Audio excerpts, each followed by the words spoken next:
Upper cervical care is a radically different approach to healthcare. It's natural, and to fully understand the concept, we want to introduce you to all the players, the body parts, the way the nerve system operates, and all the systems in your body that function so that you can better understand how it works. And you know, upper cervical doctors, their main focus are these top two bones of your spine called the atlas and the axis.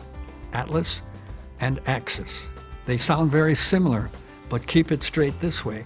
You know the Greek mythology figure Atlas, holding up the world? Atlas is holding up your world, the brain. Axis is so called because the head and the atlas pivot around the axis. The remainder of the spine, from the low back all the way up to the mid-neck region, has interlocking joints that limit how far the bones can move.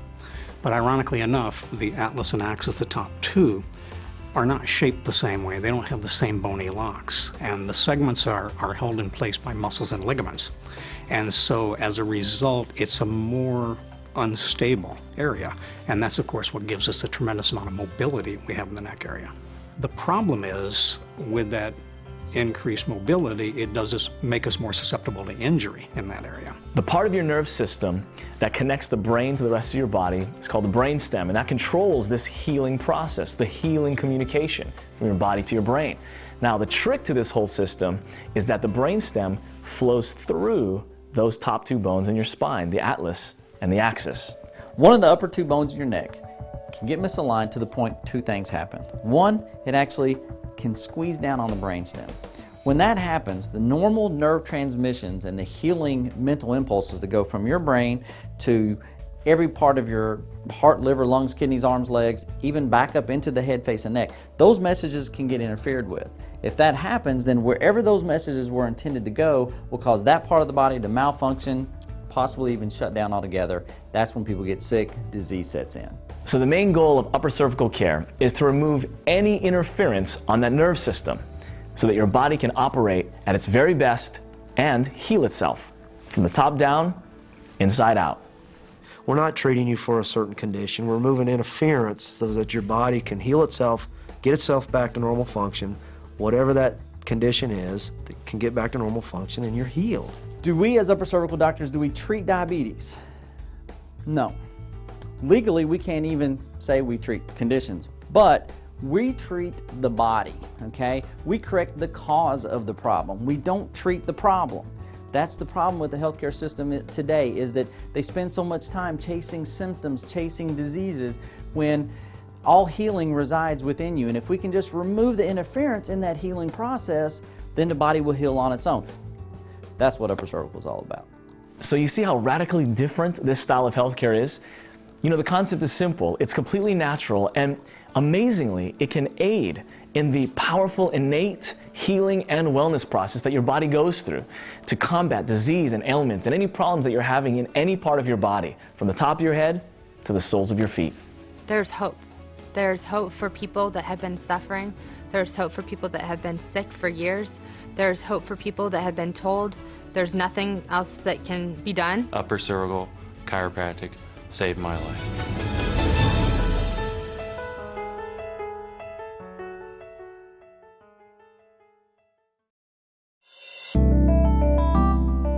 The nervous system controls every function in the body, so it's absolutely crucial for any person, any human being, to have the nervous system functioning at 100% all the time.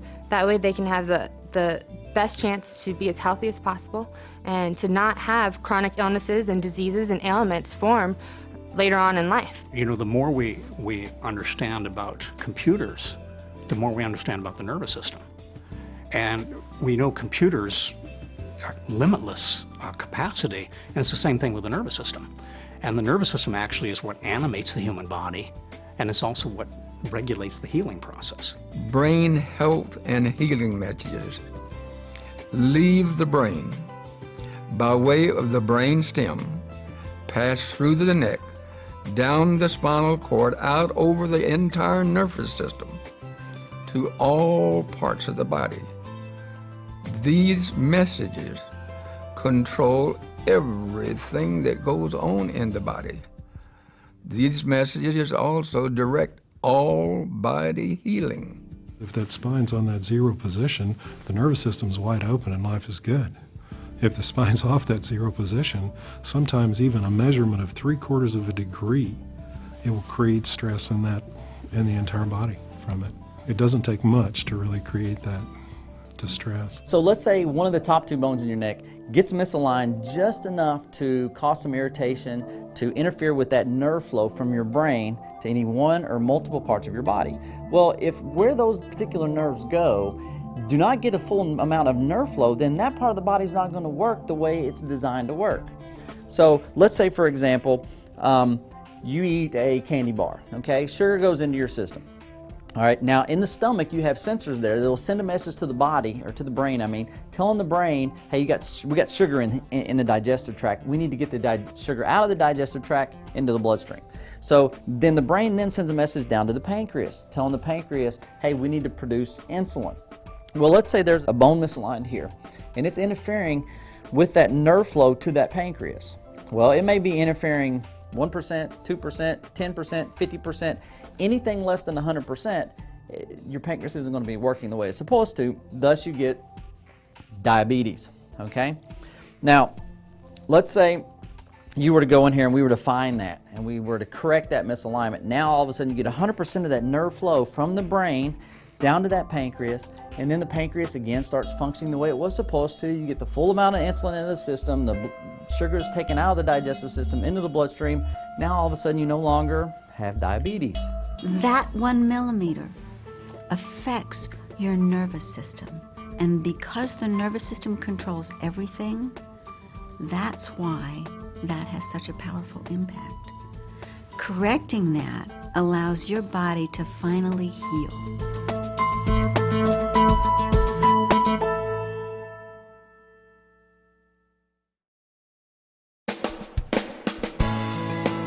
Unfortunately, upper cervical care is still the best kept secret in healthcare, and we're trying to change that. You know, these videos are part of that change. UpperCervicalCare.com is doing its part as well. But you know, to fully understand why upper cervical care hasn't fully infiltrated society, you've got to understand its history.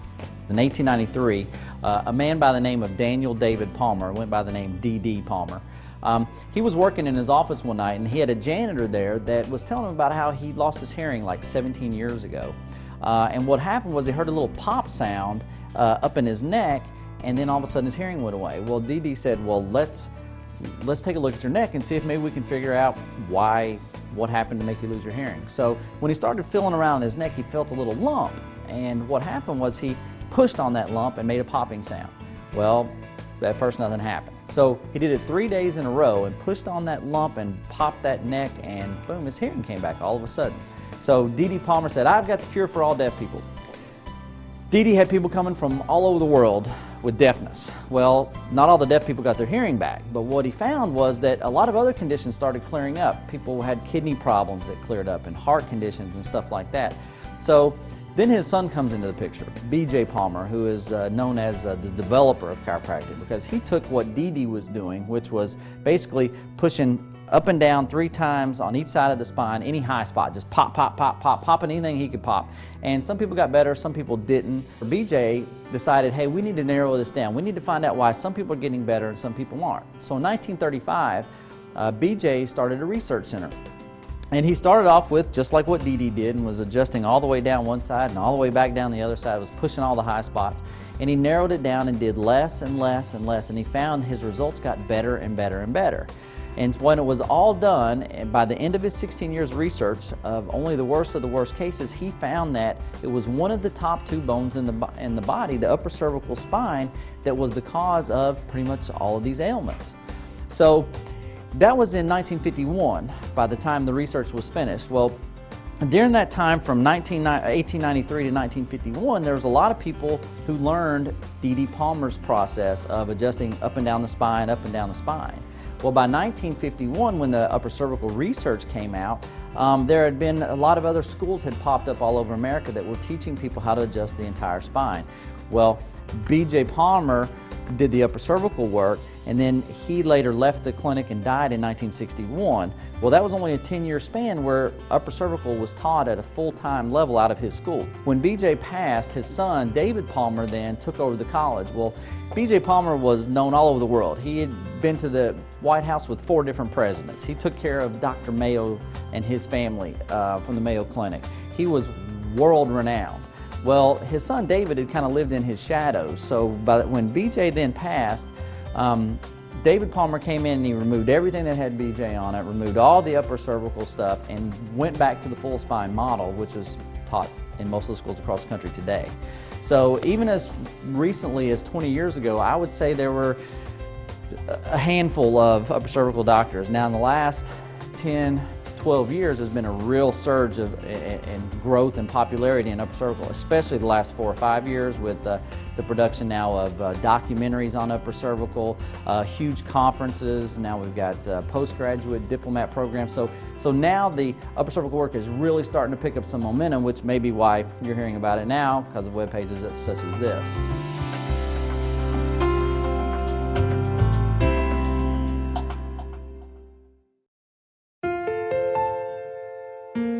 You know, one of the coolest things about upper cervical care is that upper cervical care doctors focus on this part of the body, but they see healing all over the body. And so there are so many amazing stories that we would like to share with you. Here are a few. When we were first married, I couldn't touch Angela's face or run my fingers down her spine.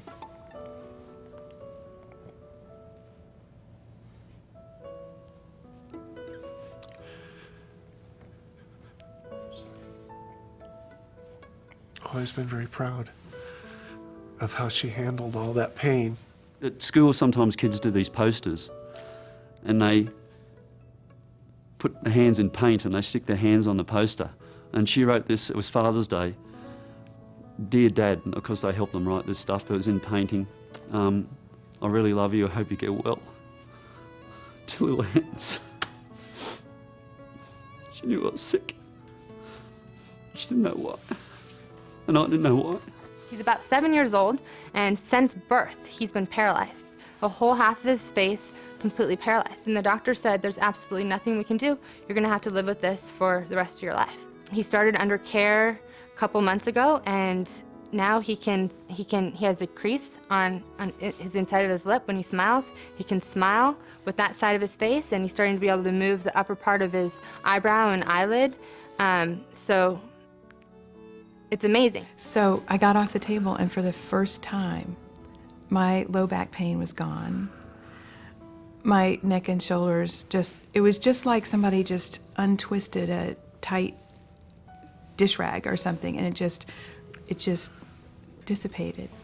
And then Michael said, well, take a couple of steps. So I took a couple of steps, and my legs weren't tingling yet.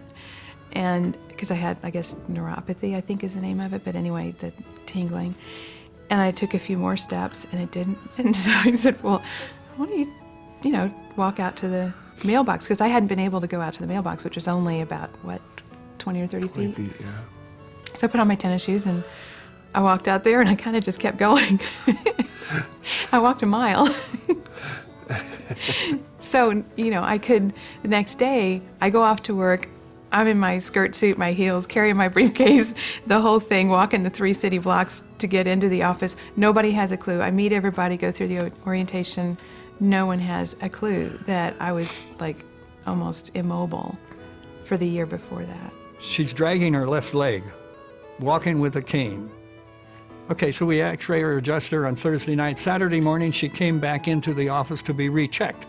No cane, and lifted her leg up. And I looked at her and I said, what happened? It blew me away, so to speak. And she says, that's not all of it. You had me lay down for 15 minutes. I have people rest after an adjustment. After I got up, I went to the car and I put my leg in the car without any help or assistance.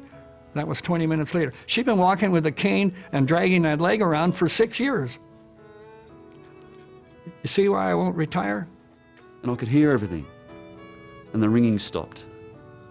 And my back's feeling much more relaxed. I don't have any pain, and tingling stopping. And I got home and I ate something. and there was hardly any. I still had a bit of pain, but there wasn't excruciating pain. It wasn't driving me over. But I was very careful not to use the jaw too much. But I was so happy that I picked up my daughter, Holly. We danced, had like this until, I think it was like 3 o'clock in the morning or something like that. And then she was asleep. I took her up to bed, put her down, and I crashed out. And I don't know, I think it was 12 hours, 15 hours, I'm not quite sure. It was a long time. And I woke up and I felt I was a 21-year-old again. And I'm looking in the mirror, and my head's not like this anymore, it's like this. I have a patient who has cerebral palsy, and a 13-year-old boy. When he first came into my office, he's had multiple surgeries on his arms and legs because his bones were twisted. And when he first came into my office, his right foot flared out, almost horizontal compared to the left foot.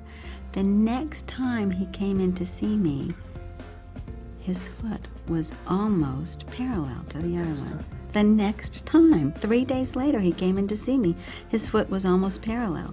And what he cares about, he's running faster.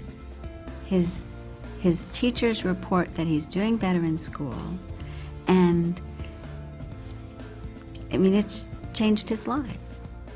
She came in 2 weeks ago and had this smile on her face. And I asked her, I said, what's going on? And she looked at me and said, I'm pregnant. I said, you're pregnant? That's amazing, congratulations. I said, how long have you been trying? And she turned and looked at me with real straight face and said, I've never been on birth control. We just never thought I could get pregnant, that I could conceive. And then she turned to me and said, I know it's been being under this care. I know upper cervical specific care has changed my life, has allowed my body to function the way it's supposed to, and given my body then the ability to function properly so that I could then conceive. There was a 10-year-old boy who, his sister and his mother and father are real good patients. And last Thanksgiving, you know, Thanksgiving is Thanksgiving, you say thanks. The family gets together and Grandma is there and they're all holding hands at the table and they have to say, what are you thankful for? Each person. It came to that 10-year-old and he says, I'm thankful for Dr. Kuhn. And it isn't just me, it's recognizing that he has his health. He could come in with a flu or a cold and get adjusted and the next day be fine. And he sees his other kids in the classroom all sick and whatever. And he was smart enough to say, I thank you for Dr. Kuhn. I really appreciated that.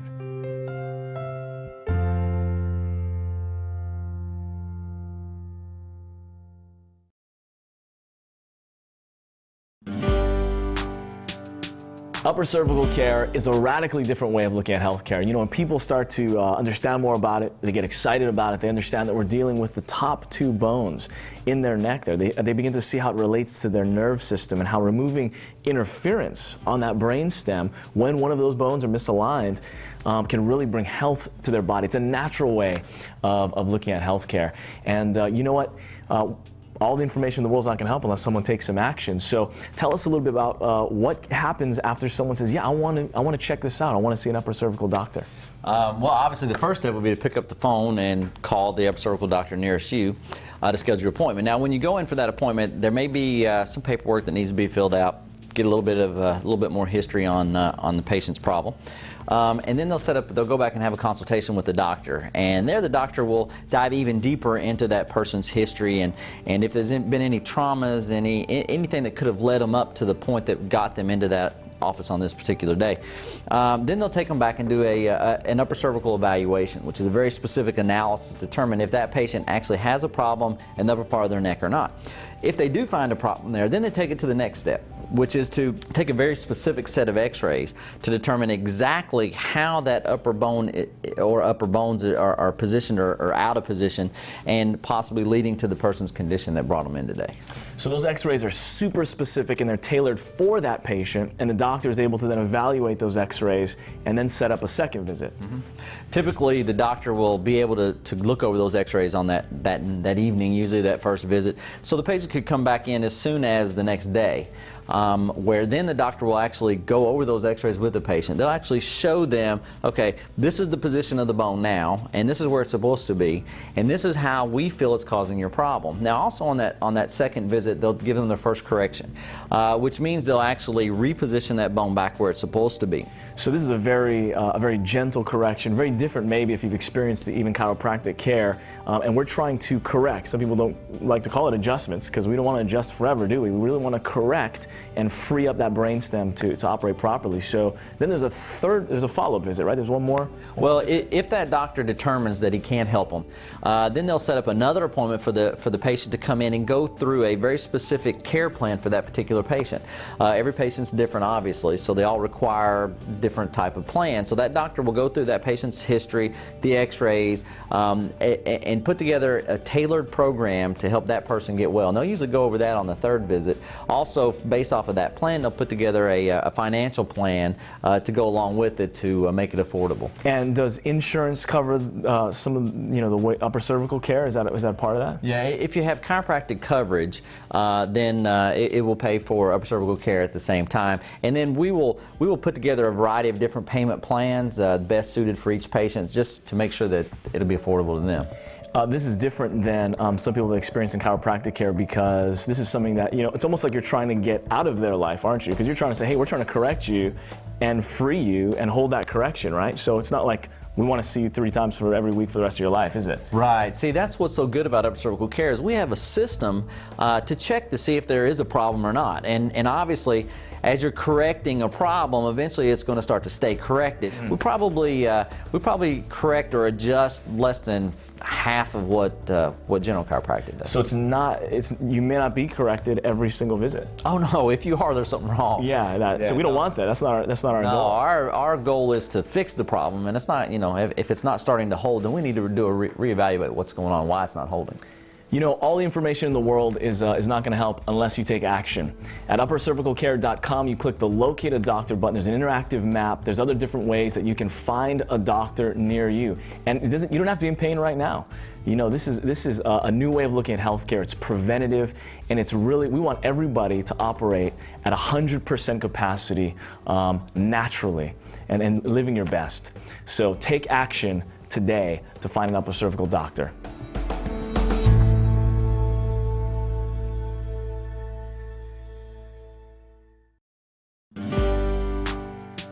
What is a subluxation? Well, don't be concerned about the technical term subluxation. It just means that there's a misalignment of one or both of these top 2 bones in the top of your spine, the atlas or the axis. So you don't have to be concerned about the term. What you do need to be concerned about is if you have a subluxation and the negative impact that it's having on your body. 1/3 of the nerves up here produce pain when they're pinched. 2/3 of them don't.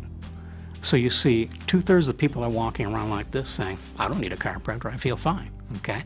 And they feel fine because the body has produced certain chemicals to deaden the nerves. Otherwise, we would all have just unrelenting pain. And so these hidden subluxations, sadly enough, are as common as cavities. Picture if you have an electrical panel in your garage that runs electricity to your entire house.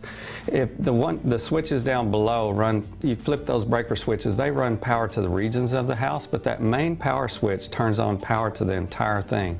So if you don't get these 2 bones back in alignment in this upper cervical spine, it's like that main power switch. You're not getting that information to that entire house. Your body can't function or heal properly. The challenge that you have with vertebral subluxations is the fact that the vertebra is just not moving and it's crushing and compressing the nerves. And the end result is that the person can start spiraling downhill, especially if they're using a lot of pharmacological agents, because there isn't a drug in the world that's going to move the atlas back into position. And so that's one of the unique dynamics of upper cervical care. An upper cervical care doctor is not chasing after pain or symptoms. They're going right for the cause of that disease or ailment, which is the subluxation. And we're talking about precise corrections here, sometimes millimeters, sometimes even a fraction of a millimeter. That particular 1 millimeter at the atlas, that particular 1 millimeter, could cause you to have asthma. It could cause you to have reflux. It could cause your heart to not work properly. That 1 millimeter affects your nervous system. And because the nervous system controls everything, that's why that has such a powerful impact. When your top vertebra dislodges, the rest of the bones all the way down the spine go out of alignment. It's called spinal compensation. When you put the top one back in, through muscle memory, the muscles literally pull the rest of the vertebra in. It's called spinal decompensation. And as those changes take place, the neurological pathways come back to life and the body virtually mends itself. And this is why we chiropractors say that we don't cure anything. It's the body that does the curing. So that's what I say. I'm a facilitator. I remove the interference and I just watch the miracles that happen in your body.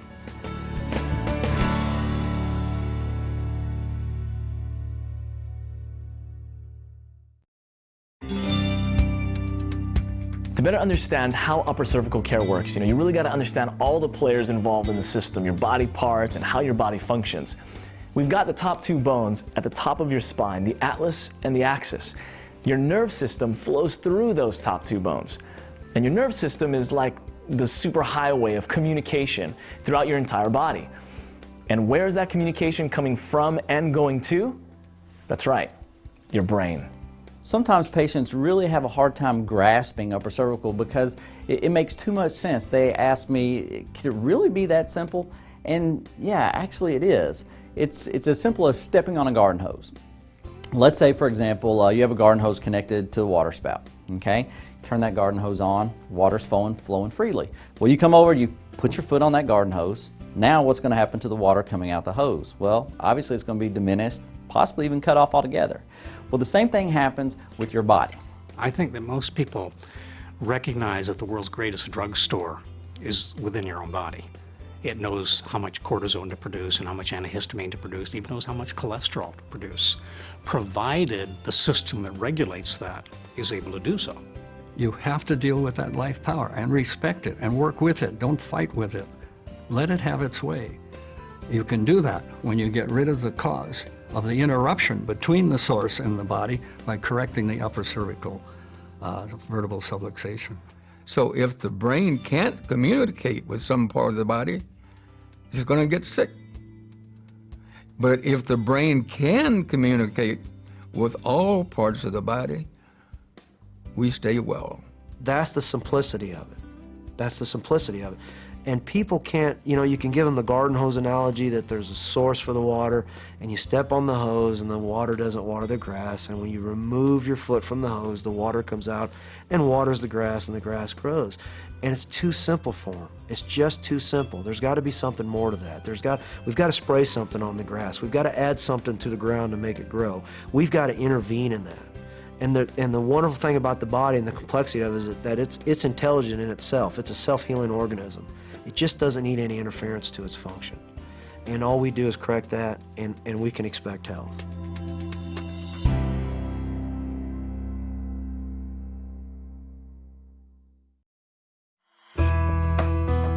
One of the most important concepts of upper cervical care is the concept of holding your correction. Now, within the profession, some people still refer to it as an adjustment, but correction is a more accurate term because that's what we're going for here. A correction that holds, not something that needs to be adjusted over and over again. It's holding the adjustment that gets people better. It's not adjusting them. It's keeping the interference checked out over a period of time that allows people to heal and repair back to normal state of health. I talk about holding is healing. When you're holding your adjustment, that's when you're working at your best. Your body is able to function optimally. Chemical insults, including medications, alcohol, smoking, stress, those can make it so that you don't hold your adjustments as well. They weaken the ligaments that hold the body, hold the bones together. Each time I check a patient, I'm looking to see if that body is in a healing pattern in terms of balance. Are the muscles of the spine balanced? Is there head-neck distortion? Is there locking in the mechanics of the spine? Is there leg length discrepancy? Is there articular pillar pain or tenderness? When all of those are checking clear, that body is in a healing pattern, and you need to allow it to continue to heal and only adjust when it's pulling out a pattern and needing that assistance to continue to heal. Within 2 months, 25 different symptoms that she had were almost completely gone. She held the first correction for 6 months. That's the power of upper cervical chiropractic. It is not adjusting, it's holding. I didn't heal her. All I did was put the bone back under the body's control, cleared the neurocanal, and innate intelligence, that inborn wisdom that flows from above down, from the inside out, restored her back to health. On each of her follow-up visits, he would help her maintain that alignment correction so there's no interference in the healing process until it was complete.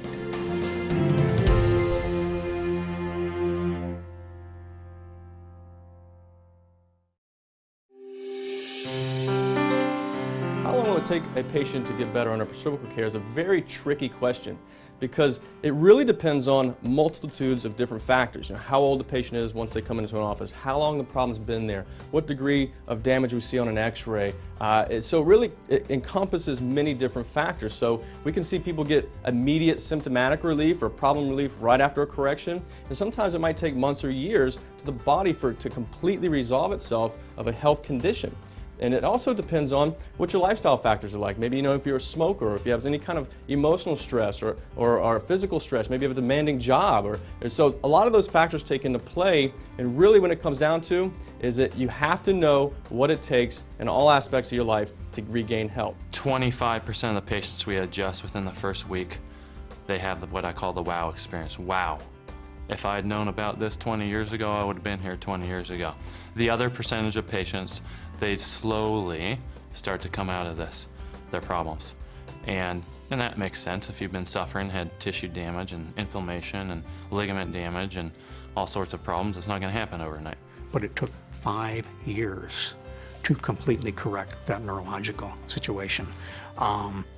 I've seen many younger patients and patients who have not had those problems as significantly as she has heal up much faster. Now, for instance, for a small child that's only had a misalignment a few days or a few weeks or a couple years, obviously can recover quicker than someone that's had a misalignment for 30 or 40 years.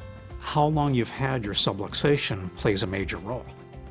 If you were dropped on the floor or fell off the changing table at age 1 and came in to see me at age 30, 30-year-old patient's pretty young, but they have a 29-year-old subluxation. And the problem that they're going to have is their muscles will have amnesia. They've lost their memory. So they do not know how to pull themselves back in place. So you might think the #1 objective I have is to get rid of your pain and get rid of your symptoms. And fortunately with upper cervical, that's usually the first thing to go away.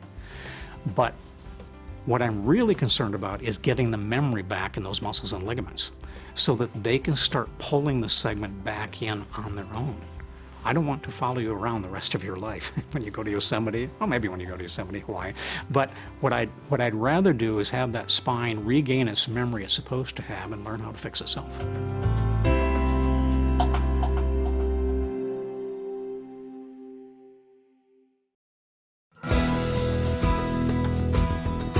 You know, the more I learn about upper cervical care, I do get more excited the more I understand about it, but the thing that really blew my mind is when I learned about retracing, which is such an amazing phenomena, but the more I understand about it, the more I realize this is natural healing. And as we remove any interference from the brainstem, as the doctor removes that and the nerve system begins to operate properly, naturally, without drugs, some strange phenomena can take place.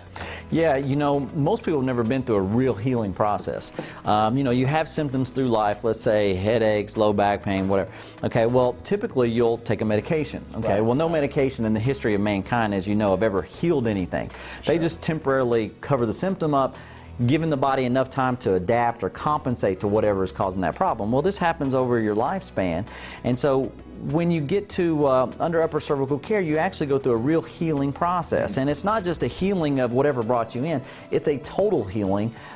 So over that time, you may heal back through some of those things that have affected you earlier in your life that never really got corrected, just got kind of smoothed over, okay? Wow. So you might have symptoms that you haven't had in 10 years that could all of a sudden pop up as your body starts to go through these healings. And so it can be scary, can it, really? Yeah. But it's temporary, right? It's not like you're going to continue to have this experience take place. Right. I would say typically it lasts 1 to 2 days up to maybe a couple weeks, but it's not going to be anything that's going to knock you out. But it could be some rough edges you get through. But the good thing about it is once you get through it this time, you've healed over it, it's over with. Right. And so you need to be aware of this, because when you go in, even after your first correction, it could happen immediately. You can start having experiences or pain or discomfort, or maybe it'll take a month or two and people start to have this. And so the reason we wanted to talk to you about it was because you need to be aware of this so that you're ready when you go in for your first correction. Retracing is like, you leave your house in the morning, you're going to work. So you get in your car and you go through a sequence of events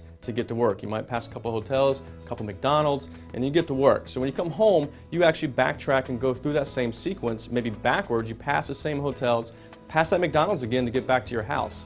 Health is kind of the same way. Disease is kind of the same thing. Your body's either doing one of two things. It's either getting healthier or it's getting sicker. So usually, once people are sick and they enter an upper cervical doctor's office, and we basically remove that subluxation and turn the light switch here on, what happens is your body, once it was healthy, when you were born, you were healthy, and you got disease. So as we turn that light switch on, your body's going to go backtrack through those sequence of events through life again. So once you start out healthy, maybe when you were 10 you had headaches, maybe when you were 20 you had fibromyalgia, when you were 40 you had leg pain. So as you go back through those events and your body repairs and changes, you might experience that change again. You might experience that leg pain temporarily, or that fibromyalgia type symptom temporarily, as your body backtracks or goes through that sequence of events again to get back to 100% health.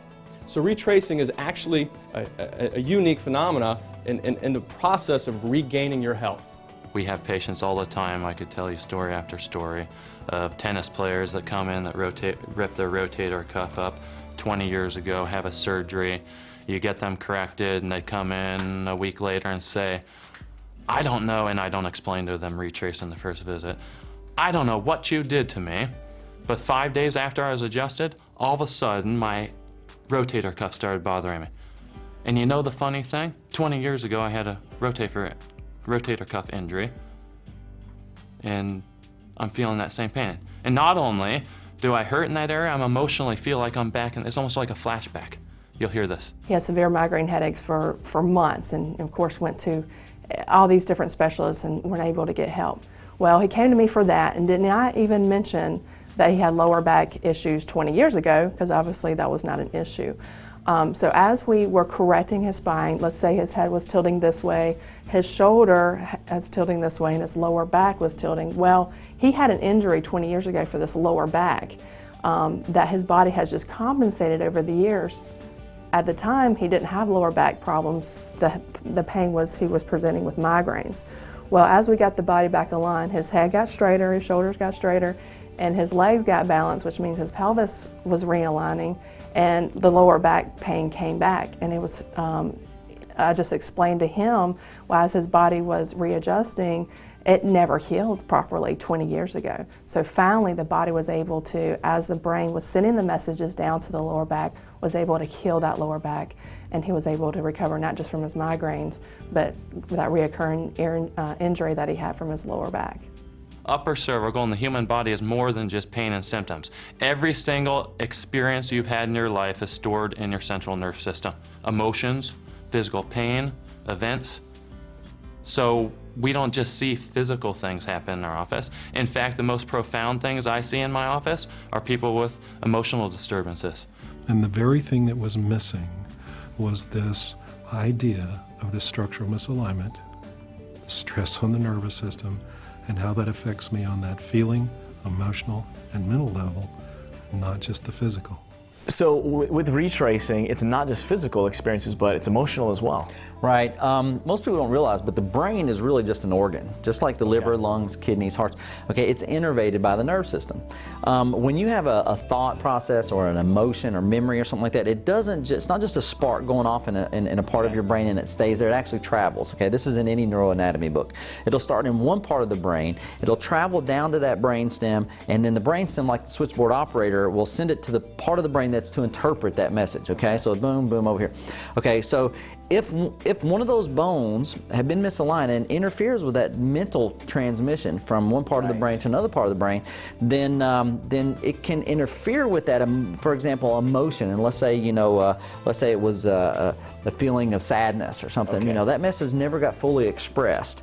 Okay, so if you were to go in and you were to remove that interference, all of a sudden you might have a mad rush of a certain emotion. Wow. That is affected, and the person has no explanation. Like, nothing made me sad, but I can't quit crying. Sure. Or nothing made me happy, but I can't quit laughing. And so you're saying even after that first correction, like right when it can happen immediately sometimes? It can happen immediately. Sometimes it doesn't happen for weeks or even months later. Wow. But as part of the healing process, sometimes you release some of those emotions that had not been previously released. So sadness, joy even? Exactly. I mean, one of the most memorable things that happened to me in my office was one day a person came in and got the very first correction.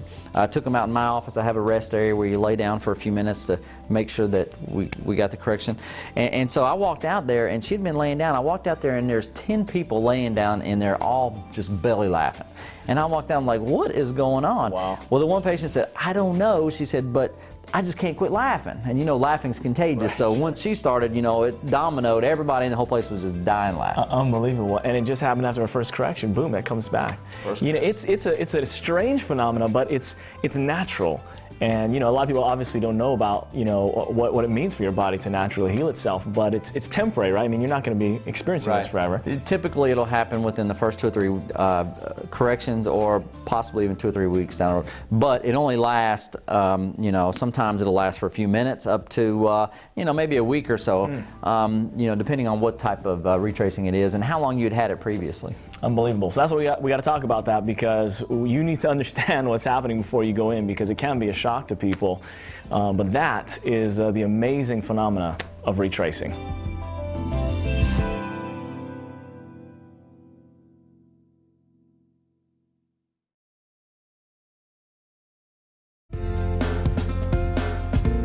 Well, after your first correction, you may experience some soreness due to the body being out of balance for so long, and the body's trying to get back in balance. There's a lot of muscles and stuff that have been out of place, and as they start to restructure, there's toxins that build up in the muscles.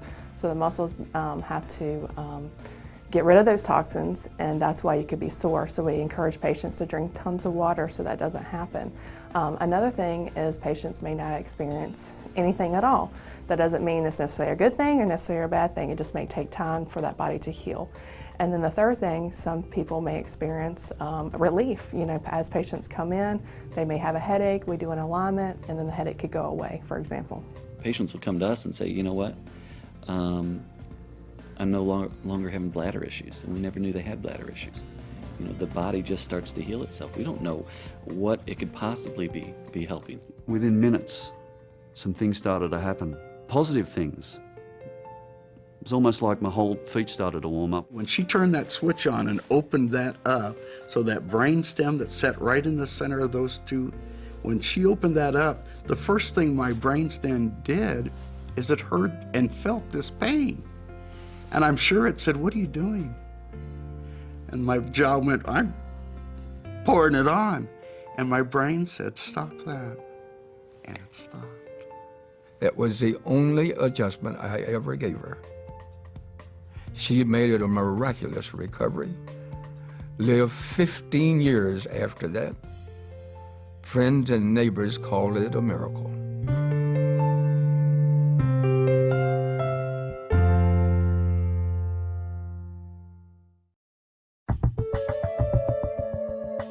X-rays in an upper cervical doctor's office is one of the most specific tools to get down to the most precise measurement of how a bone has actually locked in an abnormal position.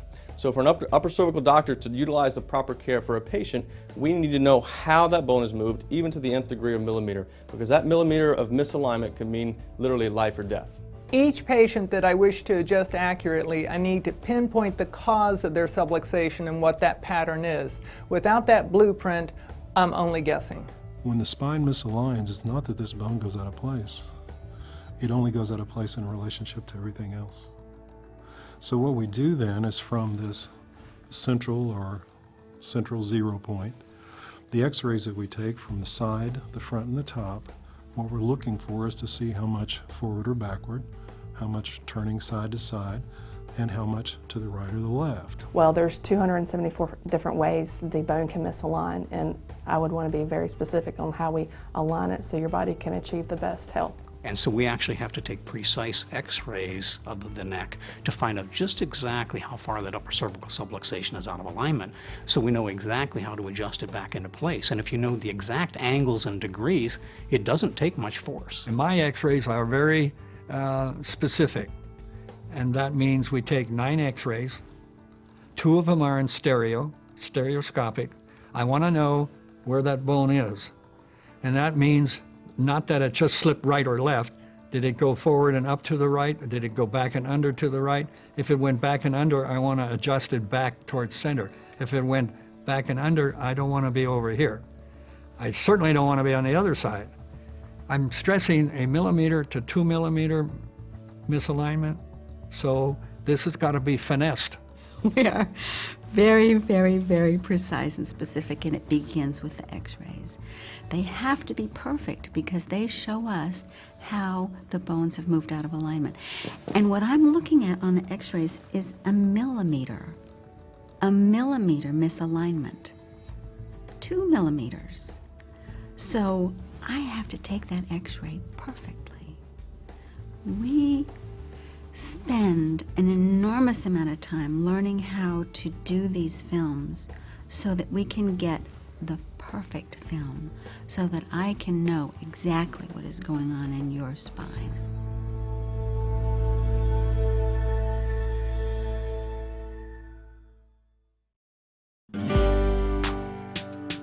Upper cervical care is a radically different way of looking at healthcare. You know, when people start to understand more about it, they get excited about it, they understand that we're dealing with the top 2 bones in their neck there. They begin to see how it relates to their nerve system and how removing interference on that brain stem when one of those bones are misaligned can really bring health to their body. It's a natural way of looking at healthcare.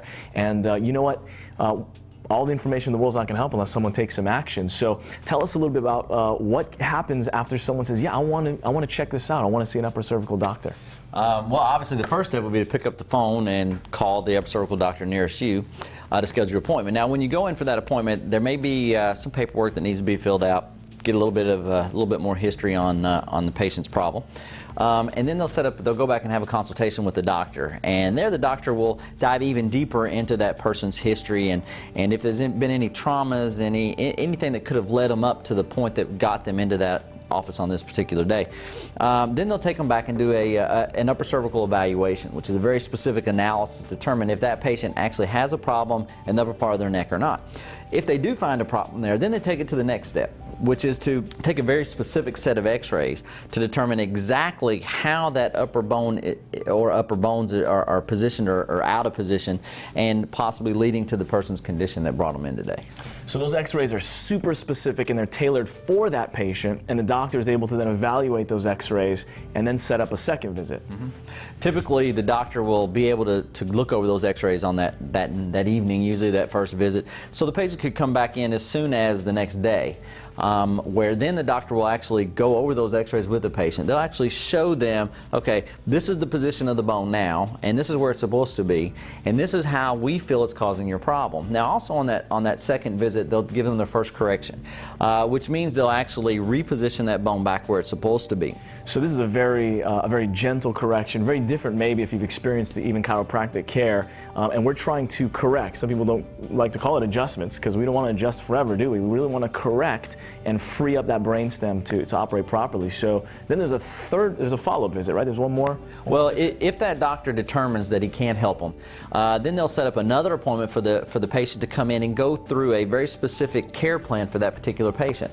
Every patient's different, obviously, so they all require different type of plan. So that doctor will go through that patient's history, the X-rays, and put together a tailored program to help that person get well. And they'll usually go over that on the third visit. Also, based off of that plan, they'll put together a financial plan to go along with it to make it affordable. And does insurance cover some of the upper cervical care? Is that part of that? Yeah, if you have chiropractic coverage, then it will pay for upper cervical care at the same time. And then we will put together a variety of different payment plans, best suited for each patient, just to make sure that it'll be affordable to them. This is different than some people that experience in chiropractic care, because this is something that, it's almost like you're trying to get out of their life, aren't you? Because you're trying to say, hey, we're trying to correct you and free you and hold that correction, right? So it's not like we want to see you 3 times for every week for the rest of your life, is it? Right. See, that's what's so good about upper cervical care is we have a system to check to see if there is a problem or not. And obviously, as you're correcting a problem, eventually it's going to start to stay corrected. We probably correct or adjust less than half of what general chiropractic does. So you may not be corrected every single visit. Oh no, if you are, there's something wrong. Yeah, so we don't want that. That's not our goal. No, our goal is to fix the problem, and it's not, if it's not starting to hold, then we need to do a reevaluate what's going on, why it's not holding. All the information in the world is not going to help unless you take action. At uppercervicalcare.com, you click the Locate a Doctor button. There's an interactive map. There's other different ways that you can find a doctor near you. And you don't have to be in pain right now. This is a new way of looking at healthcare. It's preventative, and we want everybody to operate at 100% capacity naturally and living your best. So take action today to find an upper cervical doctor.